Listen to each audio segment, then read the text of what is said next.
ಶ್ರೀ ಮಧ್ವಾಲ್ಮೀಕಿ ರಾಮಾಯಣ ಮಹಾತ್ಮೆ ಮೊದಲನೆಯ ಅಧ್ಯಾಯ.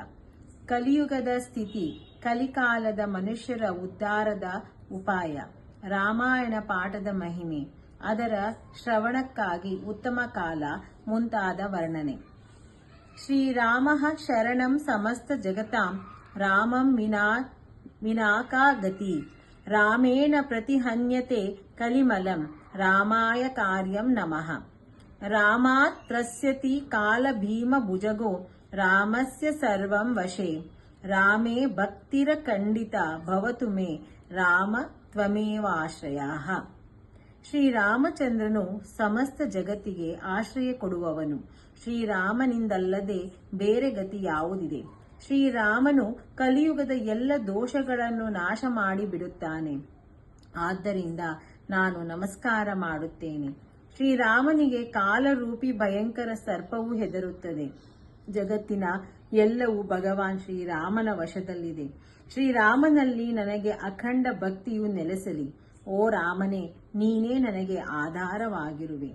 ಚಿತ್ರಕೂಟದಲ್ಲಿ ವಾಸಿಸುವ ಭಗವತಿ ಲಕ್ಷ್ಮಿಗೆ ಆನಂದ ನಿಕೇತನನು ಮತ್ತು ಭಕ್ತರಿಗೆ ಅಭಯವನ್ನೂ ಕೊಡುವ ಪರಮಾನಂದ ಸ್ವರೂಪನೂ ಆದ ಭಗವಾನ್ ಶ್ರೀರಾಮಚಂದ್ರನಿಗೆ ನಾನು ನಮಸ್ಕರಿಸುತ್ತೇನೆ.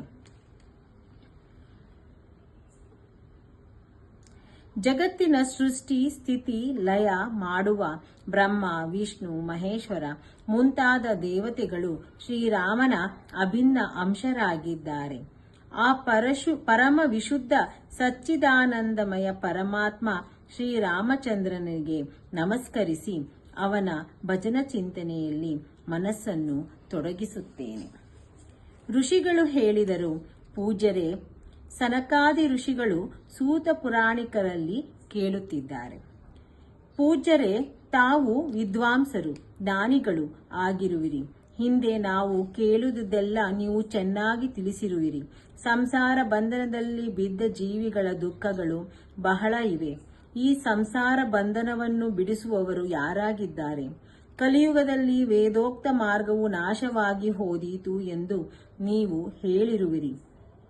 ಅಧರ್ಮ ಪರಾಯಣ ಮನುಷ್ಯರಿಗೆ ಆಗುವ ಘೋರ ಕಷ್ಟಗಳನ್ನು ನೀವು ವರ್ಣಿಸಿರುವಿರಿ.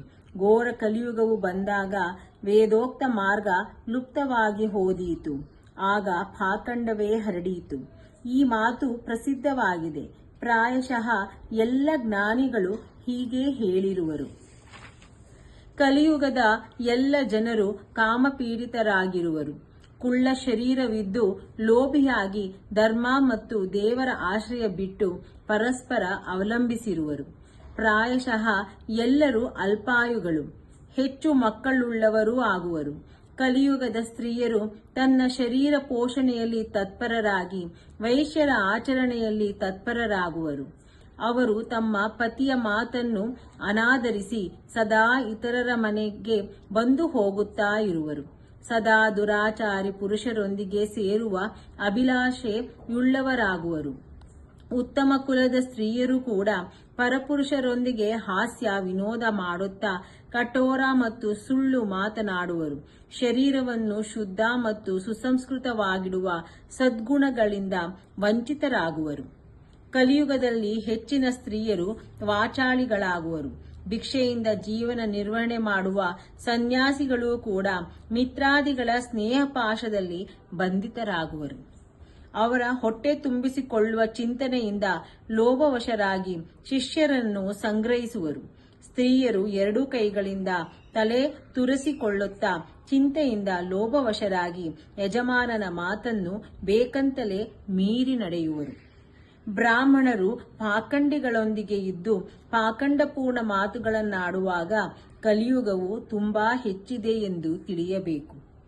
ಬ್ರಹ್ಮಜ್ಞಾನಿಗಳೇ, ಈ ಪ್ರಕಾರ ಘೋರ ಕಲಿಯುಗ ಬಂದಾಗ ಸದಾ ಪಾಪ ಪರಾಯಣರಾಗಿ ಅಂತಃಕರಣ ಶುದ್ಧವಾಗಲಾರದು. ಅಂತಹ ಜನರ ಮುಕ್ತಿ ಹೇಗೆ ಆಗುವುದು? ಧರ್ಮಜ್ಞರಲ್ಲಿ ಶ್ರೇಷ್ಠರಾದ ಸರ್ವಜ್ಞ ಸೂತ ಪುರಾಣಿಕರೇ, ದೇವಾದಿದೇವ ದೇವೇಶ್ವರ ಜಗದ್ಗುರು ಭಗವಾನ್ ಶ್ರೀರಾಮಚಂದ್ರನು ಸಂತುಷ್ಟನಾಗುವಂತಹ ಉಪಾಯವನ್ನು ತಿಳಿಸಿರಿ. ಮುನಿಶ್ರೇಷ್ಠರೇ, ಸೂತ ಪುರಾಣಿಕರೇ, ಇವೆಲ್ಲ ಮಾತುಗಳನ್ನು ವಿಸ್ತಾರವಾಗಿ ತಿಳಿಸಿರಿ. ತಮ್ಮ ವಚನಾಮೃತವನ್ನು ಪಾನ ಮಾಡಿ ಯಾರಿಗೆ ತಾನೇ ಸಂತೋಷವಾಗುವುದಿಲ್ಲ.